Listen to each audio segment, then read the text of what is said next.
Welcome to the Spiritually Inspired Podcast. My name is Jayson Barniske. I'm a spiritual teacher, yoga artist, and author. The purpose of this podcast is to be the match, igniting your spiritual fire. Enjoy the show.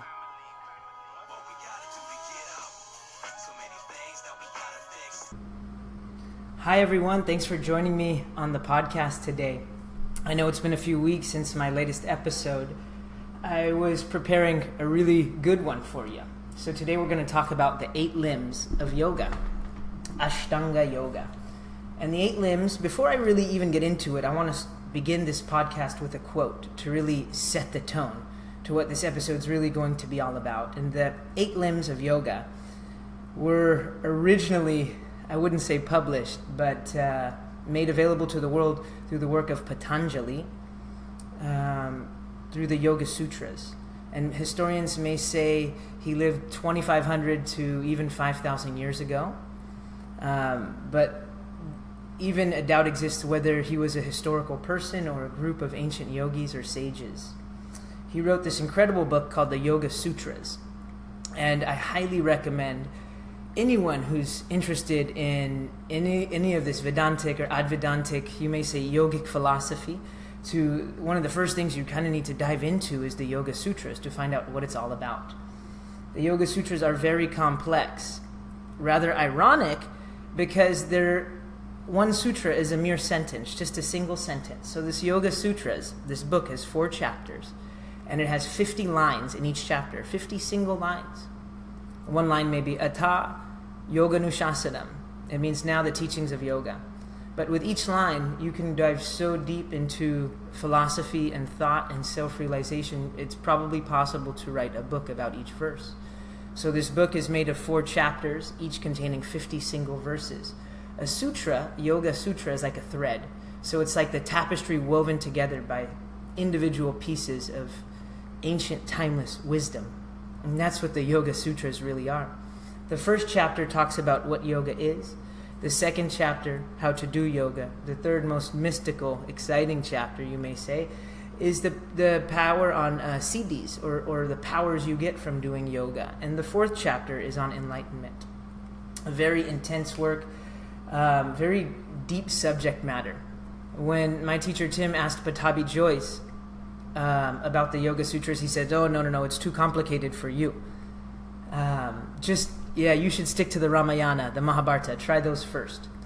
And what we don't realize in the United States or in the West or in any English-speaking nation, all these ancient texts were written in a language that had 50 letters. It was one of the first written languages on the planet that history knows of. But so interesting that this language is so much more complex, and there's so many different categories of one word. Like, let's say love may have different categories of love in the language that English doesn't account for. So that's why it was so difficult for Westerners who didn't know Sanskrit, who didn't know Hindi, living in India, to try to pick up the sutras. And now still, as I study them today, I don't know Sanskrit well, but the philosophy, the thought, is really just a bottomless pit of truth and light. So I encourage you, if you're interested in the work of Patanjali, dive more into the Yoga Sutras, and there's some amazing books. So without further ado, what I really want to do is read this quote by Patanjali. And before I do, one last thing, I go over the 8 limbs in my book, Ancient Wisdom for Modern Enlightenment. I think I have well over 40 pages written just on the 8 limbs of yoga. And the part 2 of this book is called Applying the Wisdom of Patanjali and Understanding the Yogic Tradition. So I'm going to be talking about a lot of the stuff that I write about in the book, but if you want more, please check out the book, and you can find on Amazon or here on my site. So let's begin with this quote by Patanjali. "When you are inspired by some great purpose, some extraordinary project, all your thoughts break their bonds. Your mind transcends limitations, your consciousness expands in every direction, and you find yourself in a new, great, and wonderful world. Dormant forces, faculties, and talents become alive, and you discover yourself to be a greater person by far than you ever dreamed yourself to be. And that was Patanjali. And when I first started doing yoga and finding about this transformative power in this ancient practice, I really fell in love with the sutras, and really that quote touched me so deeply. When I think of what is yoga, I think of how can I love myself more deeply. And really when I started loving myself more deeply, the things that I could do, the accomplishments I could create, and the world that I could be a part of and upraise or uplift, it totally transformed. So I would like to dive into the 8 limbs as taught by Patanjali. So you hear it called Ashtanga Yoga. Ashta in Sanskrit is 8, and Anga is limbs. So 8 limbs. And these 8 limbs of Ashtanga Yoga, they grow like a tree. So maybe one may happen before another, right? They may not come totally in order, but the end goal of this whole thing, this whole process, these whole 8 limbs, what they really are, is a scientific method to attain self-realization.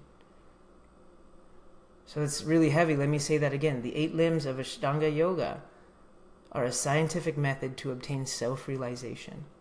If we really sit and think about the weight of what these steps really are, wow, you can obtain truly enlightenment through following these steps. And it's not easy by any means, but it is scientifically possible, you could say, thanks to Patanjali.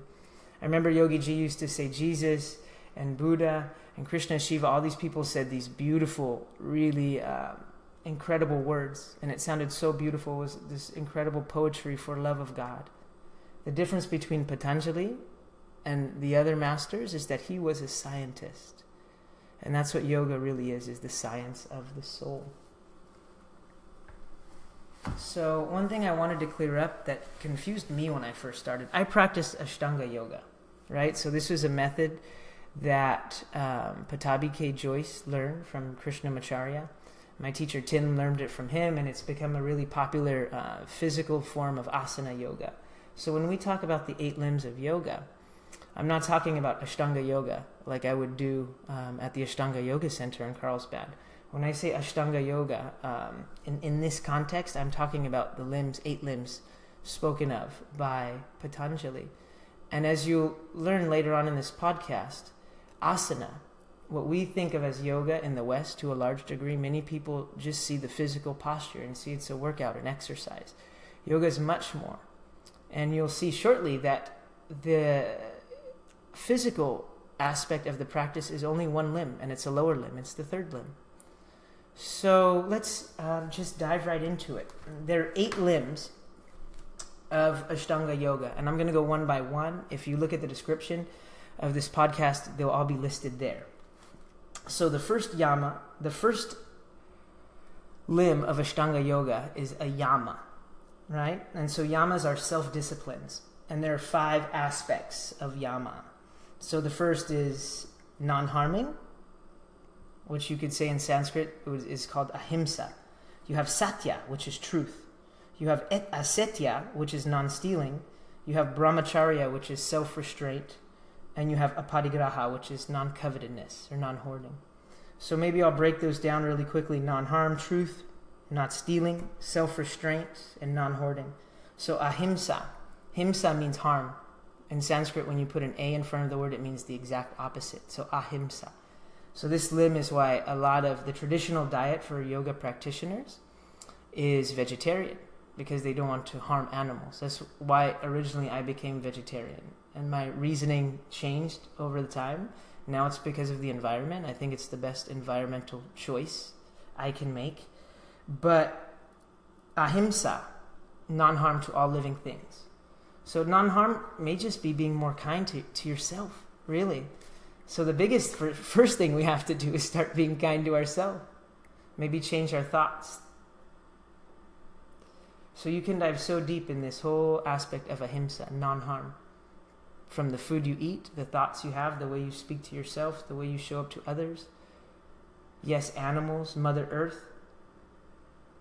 And just an entire attitude And when somebody is so fulfilled in peace, like they just attract others around them, and this love expands and grows. So ahimsa, that's the first of the yamas. Satya is truthfulness. This is a tough one. For me, truthfulness is hardest to be honest with myself. When I'm rigorously honest with myself, then I really start getting things done. Now, when I stop being honest with myself, it seems like the wheels stop in my life. And obviously, truthfulness to other people. So as a yogi, these are things that we try to do. Not harm others, be totally truthful. Asitya is non-stealing. And so as a writer, I'm very conscious of not stealing other people's intellectual wisdom. Yeah, you could steal their money, you could steal their jokes. How about that? Sorry, Tim, I have taken a few of your jokes and reused them. How about we call recycled instead of stolen? But we can steal intellectual property as well. So just to not take something that's not yours. Next we have brahmacharya. This is an interesting one. A lot of people, they think it's... I've heard many translations that say brahmacharya is the conservation of spiritual and sexual energy. So when a lot of people instantly hear that, they think that means that we can't have sex. No, that's not at all what that means. Now, some monastics or some saints or some yogis, some Brahmins, they do take a vow of celibacy. It's called a brahmachari. They do that. I've even done it for a particular point in my life, but really that's about concentrating more energy. Really, when I think about brahmacharya and sexual energy, I think about conservation of energy. Because wasted sexual energy is unused creative energy. When we use our creative energy, it's the same thing. It's all from the second chakra. So not to waste it. And then our spiritual energy, our consciousness. We don't want to waste our consciousness. We want to really be tuned in to what's going on here and now. Finally, for the yamas, we have aparigraha, which is non-hoarding, non-covetedness. So just to not want what other people have. Contentment's a big issue, and we're going to get into it in the Niyamas, in the next one. But just to not want what other people have. You could even go as far as saying to be happy for other people's success. So next we'll move on to the Niyamas. The Niyamas are like the ethical discipline. As MC Yogi describes them as the yogi's code of ethics. And again, there are 5. So Saucha, you have cleanliness. Santosha, which is contentment. Tapas, which is heat. Svadhyaya, self-observation. And Ishvara Pranidhana, surrender to God. So I'm going to go over these. They might have been a little confusing as I was just reading them off. Saucha, which is cleanliness. Inner and outer. We want to keep our physical body clean. The food we put in our body must be clean and must be healthy. And the thoughts we have in our mind must be healthy. Our intentions must be healthy. Perhaps keeping positive people around us, uplifting people. Overall cleanliness.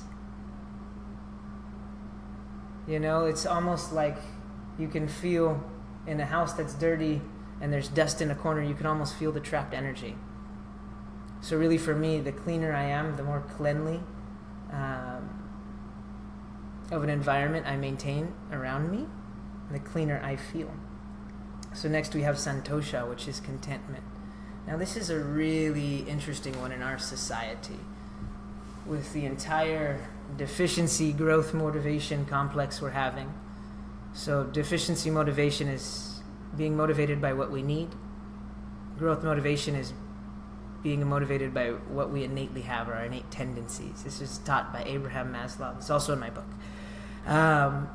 So when you are motivated by things you need, there will never be enough. You'll never be content. I need a Ferrari. Well, once you get one Ferrari, you need the newer Ferrari. Once you get the $2 million apartment, man, the one 3 stories up looks a lot better, and I want the $4 million apartment. So when you're motivated to fulfill your needs, you'll never satisfy those needs. Instead, what Maslow taught in growth motivation is to be motivated by our innate abilities. So I really like to teach yoga. I'm really good at it. So I'm motivated just to share yoga. In your life, think about something that you enjoy doing the most. How can you give that away? How can you use that to experience greater contentment? Even if you have to work a job to afford that hobby, you can be content in your job because you know what it's creating. Contentment is just, it's a really tough one. So some of the other steps we're going to go through may help a little bit with this. And I mean, really, that's the whole deal behind these 8 limbs, is to purify ourselves until there's nothing but light left. So next, we have the 3 methods of Kriya Yoga. These are in the Niyamas, right?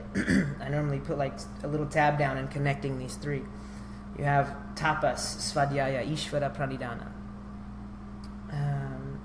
So tapas, it literally means heat, like from a fire. I'm not talking like the appetizer tapas, but it's spelled similar, right? So tapas is like the heat from a fire. I think it is similar to in your daily yoga practice. You're working really hard, you're creating this fire, and you create this heat. And this heat is going to burn off all the impurities. Next you have svadhyaya, which is self-observation. So I look at it as I'm doing my practice, right? Focusing on my breath, what's the first thing that happens? My mind starts having all these thoughts. Maybe the practice is hard, maybe it's easy, maybe I'm thinking about I'm hungry, what I want to eat after. And then because the practice is like a container for me to have this self-observation and see my thoughts.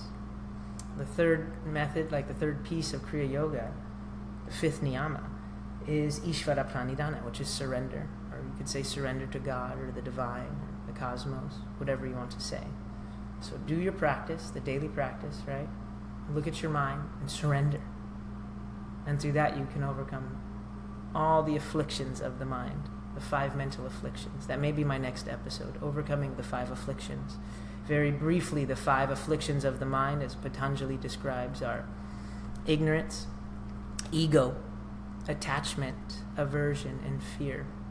And you overcome those 5 afflictions of the mind through the methods of Kriya Yoga, tapas, the daily practice, svadhyaya, introspection of the mind, and ishvara pranidhana, surrender to God. Woo, this is heavy stuff. And we're barely through the first 2 yamas. So number 3 is asana. So most people in the West, when we think of asana, when we think of yoga, we think of asana. Asana means posture. That's why most of the yoga poses begin with Paschimottanasana, westward facing bend, or westward facing posture. Pretty much every posture, at least in the Ashtanga sequence and in the majority of other yoga styles, the name of the posture ends with asana, because that's what it means, is asana. Asanas are very important. If you want to look at it on an energetic level, our body's a system of channels. In Ayurveda, they talk about nadis, which channels, and then they're blocked by granthis. These are the same energy channels described by Reiki or Tai Chi or even acupuncture. More modern medical sciences have even recognized this energetic movement in our body. So for me, doing this intense Ashtanga Yoga practice has helped me really to clear the channels, to lighten my body, to purify myself. You know, I've heard Tim just say that asana, you could go and lift weights, whatever it is to get your physical body healthy. Because the way I see it, the goal is to connect to God, right? Well, first you have to have a healthy body, then you can have a healthy mind, then you can have a healthy spirit. But if you don't have a healthy body, you have nothing. So asana, when I do a lot of asana, I have to eat well, or I can't do it. And I have to sleep well, or I can't get up on time. My life has to be in order. So asana is very important, at least for me in my life, you know, but I may be overstating it, but really interesting. Patanjali only describes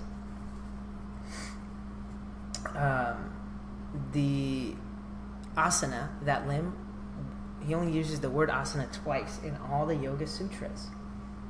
It's quite interesting. So in the 2nd chapter of the Yoga Sutras, number 29, he describes all 8 limbs.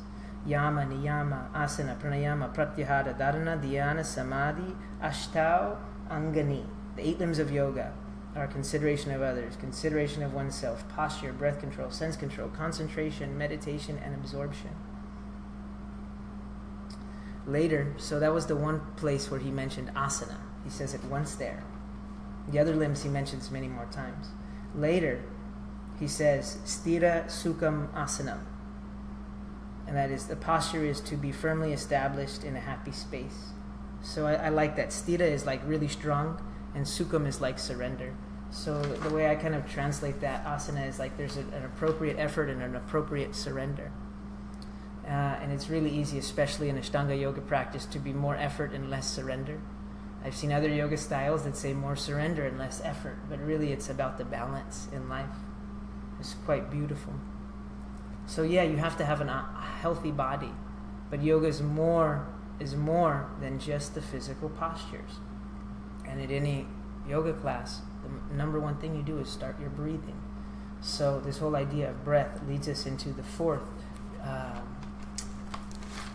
limb of Patanjali's Ashtanga Yoga. The fourth limb is Pranayama. Prana is like our life force, our energy. Pranayama is breath control, or it's a breath practice.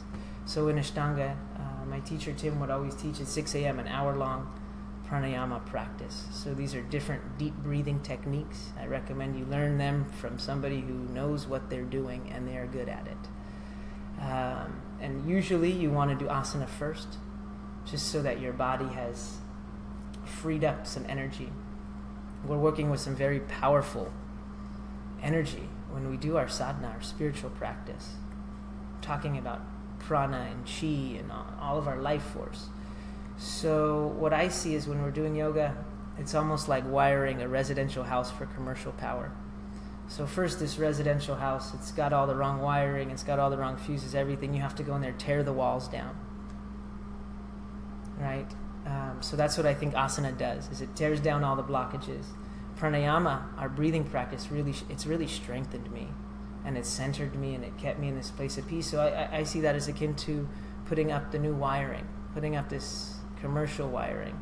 And meditation or samadhi is like flipping the switch and running this high-grade commercial spiritual power through you. Industrial, not commercial, industrial power. So it's amazing. So pranayama is basically, it's a breathing practice. You do this practice every day. When you begin, for my students in Ashtanga Yoga, I give it to them after practice because it helps them breathe deeper. If I give it to them before, most students are usually gasping for air, dying for breath. But once you get proficient, then I encourage everyone to do pranayama before their practice. And on days I do pranayama versus days that I don't, I notice I'm just a higher quality human being. I like myself so much more when I do pranayama. My practice is better, my breath is better, my meditation is deeper. More pranayama for me, definitely. And so, that's the first four limbs. Most people, Yogi Ji described this to me, live life after life in the first four limbs over and over and over again until they meet a guru, until they meet a master, or maybe it just spontaneously happens. And they come to this awakening and they enter into the upper limbs of Ashtanga Yoga. And as I introduce you to the upper limbs, limbs 5, 6, 7, and 8, I'll give you the same disclaimer that I was given by my teachers, is that the further up you go, the higher down this path you go, the less you can really describe. The first four limbs are more externally focused, right? Focusing on things we're doing in our life, in the world, our physical body, getting our asana, posture and shape. And then we start to focus inward on our breath. And so really this fifth limb is called Pratyahara, or sense-withdrawal. It happens by repeating over and over and over and over and over again, right? By doing your practice every single day, even when it's monotonous, especially when you don't want to. Continue doing your practice. And eventually someday, things start to flow seamlessly. And the best way I've ever heard anyone describe Pratyahara, and this is from Yogananda, I believe. He said, turn the sense light of your awareness inward. So we're always focused on our phone, on the world around us, on everything. Meditation, yoga, spiritual practice, it always begins to focus with the breath because we focus inward. We dive deep down in ourselves. And I want to talk about the koshas, the 5 layers of the self, but you're going to have to check out the next podcast on that one because I don't want to get too far off track. But what I will say is this practice is taking us from our grossest self to more subtle essences of who we really are. And eventually we end up with our soul, our pure source energy. So the fifth limb is Pratyahara. And like I said, it happens from consistent, repeated practice. You just keep doing, keep practicing, And eventually your awareness maintains. For Ashtanga yogis, right? Like people that do Ashtanga Yoga and do the practice with me, just over time, eventually you do the practice so much that you maintain the focus, you maintain your drishti, you maintain your breath, you maintain the bandhas the entire 2 hours. The awareness turns inward. It blew me away when I was at the Vipassana meditation, when they told me, like, you have to actually sit still for an hour. If you fidget, you can't fidget. If your foot falls asleep, you have to sit there and watch it. And it's amazing because when your awareness turns inward, I developed the ability to choose when to, and even more importantly, when not to react. One of my friends recently gave me some amazing business advice. He said, everybody gets so excited about big opportunities, we often forget the most important decisions we make are when not to do something. Think about that. Everybody wants to do something. Oh, if I sign on the red dotted line, I'll make $1.5 million a year. Sometimes, more often than not, actually, it's when we don't do that thing that we're making the right decision. And I thought that was so interesting, to act with more restraint, with more consciousness. That was all Angel, for you guys who know who that is. It's pretty amazing stuff. So Pratyahara is turning our awareness inward. And it's funny we're talking about business, but what Pratyahara did for me when my awareness turned inward, in Vipassana, if you listen to that podcast, you'll hear me go deeper into the philosophy behind Buddha's thought. But he talks about 4 levels of the mind. And the surface level are our senses, followed by our sense perception. Then beneath that is the emotion related to the sense perception. And then you have your reaction. So your eyes, you see something you don't like. An emotion comes up and you have an immediate reaction. So through Pratyahara and even deeper meditation, you learn to watch this whole process. Your senses intake this input, right? And you have the experience of the sense perception. And then you see the emotion arise. And then you see the reaction arise. And so for me, really, true empowerment has been when not to react instead of when to react. Pratyahara, sense-withdrawal, it happens. We begin focusing inward. And when people start doing a meditation practice or yoga practice, whatever it may be, quality is always better than quantity, right? So you don't have to sit and try to meditate for 3 hours a day if you're just getting into it. Try 5 minutes a day, and then try 5 minutes. Work your way up to 5 minutes 5 times a day. And then stretch that out to 10 minutes. And you're meditating for almost an hour a day. Small, little bits. Small, incremental improvements. So with this Pratyahara, our senses are totally withdrawn. We're focused inward. We can keep that internal focus, be it during meditation or yoga or whatever it is we're doing. The 6th step is dharana, is concentration. And when I first heard this, I thought simple. It's about concentration, like I'm going to focus or I'm going to think really hard on what I'm doing. And I'll figure this question out. Well, no, that eventually I found a much more suitable definition or use of the word concentration, and I think it's more concentrating your energy. So if we really look at this on this energetic or pranic-based or chi or Reiki, any type of energy system, right, which really what yoga was in the first place. It was all based on energy. Original yogis didn't have any anatomies. They didn't have any anatomy books. They didn't have any skeletons. They didn't have things to know about the SI joint. They just watched the energy. So dharana is this concentration of energy. And it happens because you're creating this spiritual practice. You're creating this fire. Now you start focusing all that fire inward. Concentrating, burning off all these aspects of you, destroying these old karmic patterns that rise in your mind, and you choose not to react to those situations. That's how you overcome karma, is through equanimity. So when these patterns come up, when these karma, old relationship or an old abuse thing that happened or a drug issue, whatever it may be that comes up, you see that in your meditation and you choose not to react. And that is how you overcome the karma. Your physical body will release that psychosomatic trauma it's holding, but also your mind, your psyche will let it go. And then the energy flows until eventually you're in dhyana, a meditation, when all the blockages are gone and you have free-flowing energy through you. Higher states of meditation are different experiences. Amazing things happen. Buddha describes many of them. 2,500 years ago, the Buddha described kalapas, which are like these tiny, he described them like molecules, almost to the T, little balls that move back and forth and were made out of millions and millions and millions in just a mere square inch. So he got so sensitive and cleared his perception so much, he could see himself on a molecular level. And I really want to think about this. Here's something mind-boggling. So if our cells, we all know they last 7 years, right? We go through a whole new body every 7 years. Okay, so what do you think an atom? If an atom is infinitely smaller than a cell, how long do you think an atom lasts before it dies and comes back to life, or whatever atoms do? Maybe milliseconds. So how much smaller is a molecule? Infinitely smaller. And science has already identified over 150 subatomic particles. So really interesting.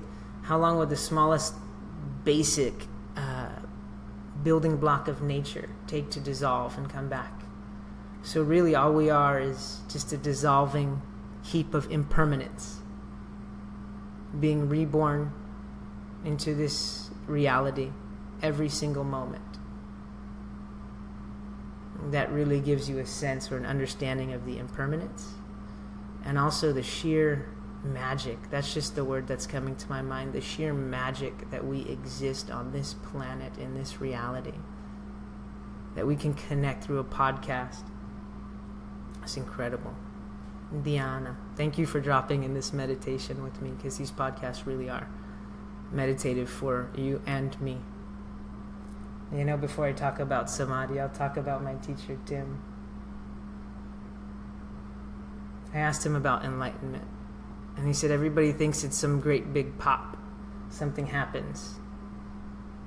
And he said usually that happens in the beginning when your head pops out of your ass. A similar joke, I'll give credit to Alcoholics Anonymous, has been used, talking about not stealing too. But really, enlightenment is a gradual process. It may happen slowly over time. Just think about what you knew when you were 20 years old, and then you knew when you were 25, and gradually 30, 35, 40, if you're that old, 50, there's a gradual enlightening. Well, I think yoga really speeds up this enlightening process, and it makes it attainable in this lifetime. So what is a meditation? It's when all these blockages are free. The energy flows through us.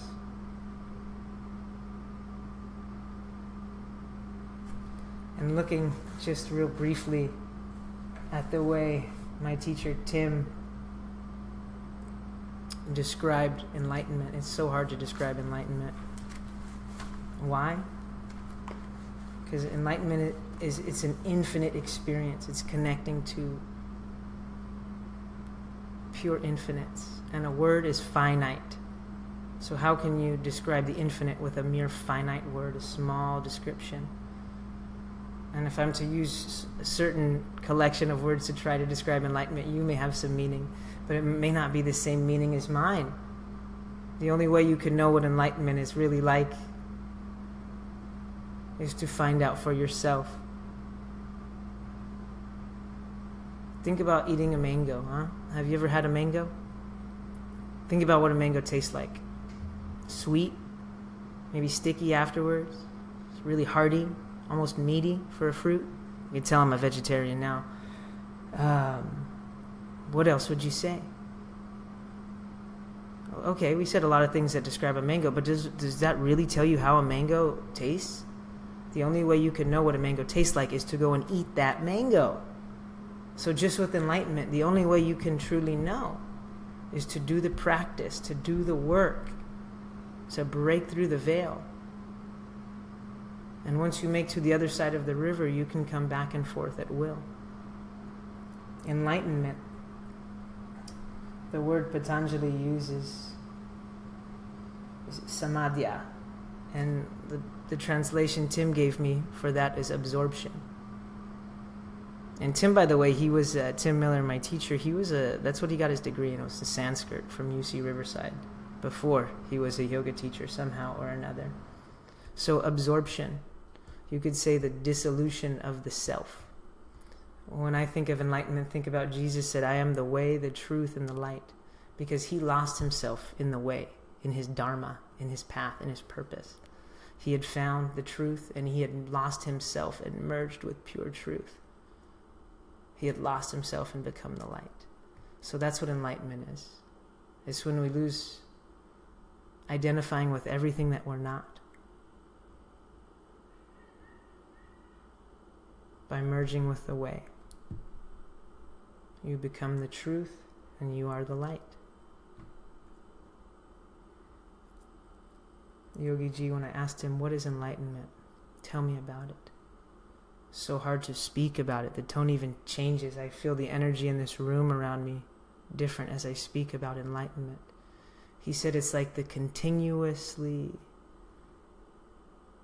moving and unfolding of 1,000-petaled lotus flower.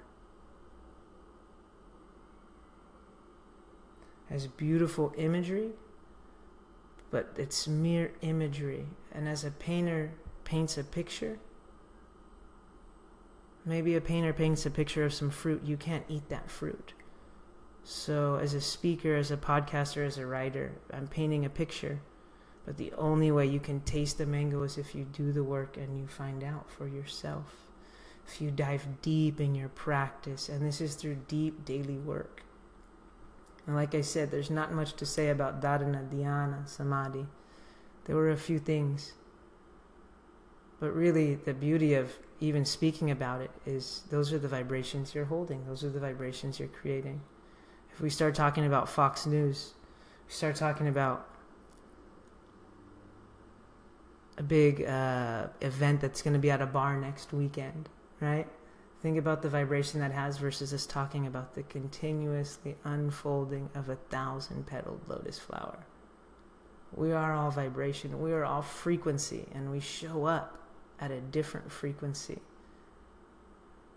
depending on our thoughts, our actions, and really how much we're connected to ourself.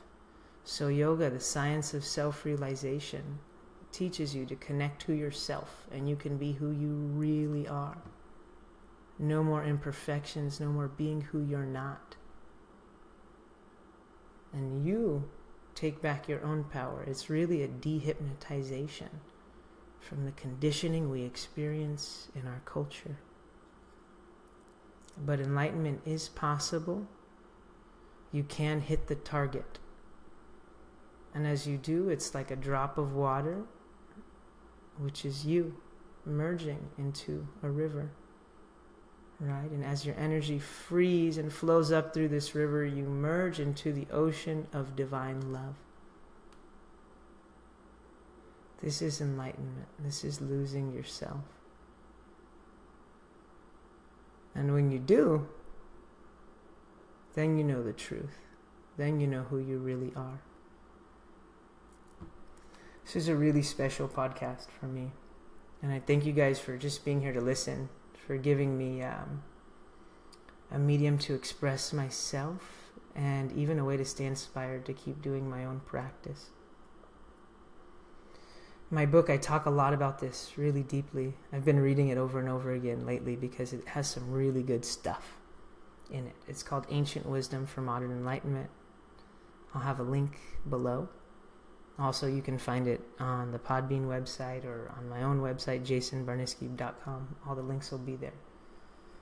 If you're in El Centro, I think I just decided today I'm going to do a gentle backbend workshop at Desert Yoga on August 25th at 9 a.m. So check out the social media stuff or check out Desert Yoga. If you're in the area, please come and do some yoga with me. And I'm definitely available to travel and teach. to anyone who may be listening, wherever you may be in the world, and speak and spend some time with you and sit and meditate. Drop deeper. So I guess we're going to end with a meditation. And I came up with my own meditation recently, thanks to Manny, my good friend, on our last episode, the Reiki meditation. And this one is all about protection. So, like in this psychic energy type of thing, we're working on our own energy, and I hope I don't freak anybody out by using that word. Roses come up a lot. And I started thinking about it, and a rose is very beautiful. It presents you with pure love. But when you look at the thorns on a rose bush, it protects itself. So really, a rose is a great example of unconditional love, because you can love others, but you also have to love yourself enough to protect yourself. So it's love without condition all the way around, even self-love, love for everyone. Manny told me when people have visions of the Virgin Mary, or Mary Magdalene rather, not the Virgin Mary, Mary Magdalene, they would smell roses. Or even the song I play on my harmonium is In the Garden. Alan Jackson has a great version, but talking about walking through a rose garden. So we're going to work with this rose energy a little bit. So let's do this meditation. And this is to protect you. This is to teach you how to love yourself and love others more. And just to give you another tool, a technique to use on your spiritual practice. So close your eyes. Let's just take a breath or two.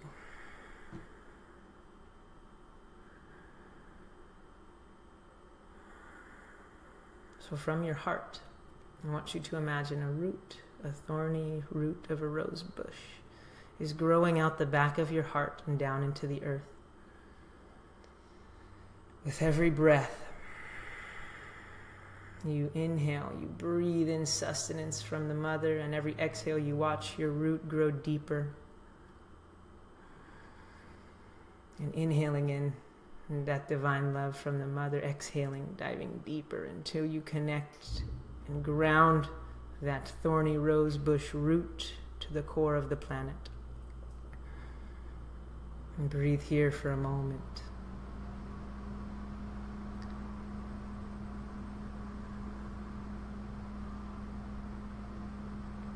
Begin to focus on your heart and watch as a rose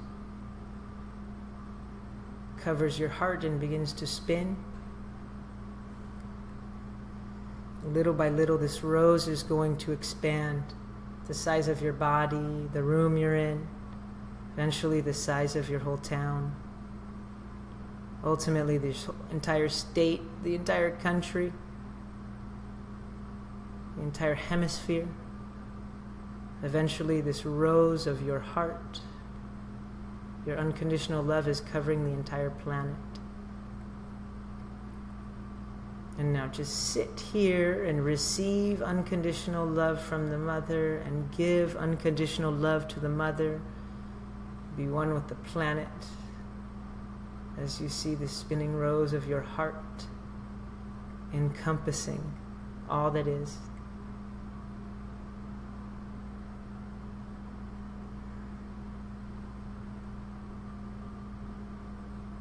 And slowly let's begin to bring that rose back to this hemisphere,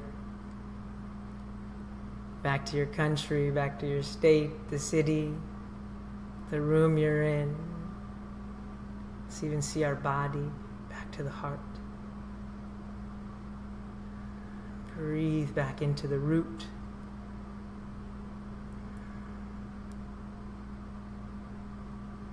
And slowly begin to open your eyes.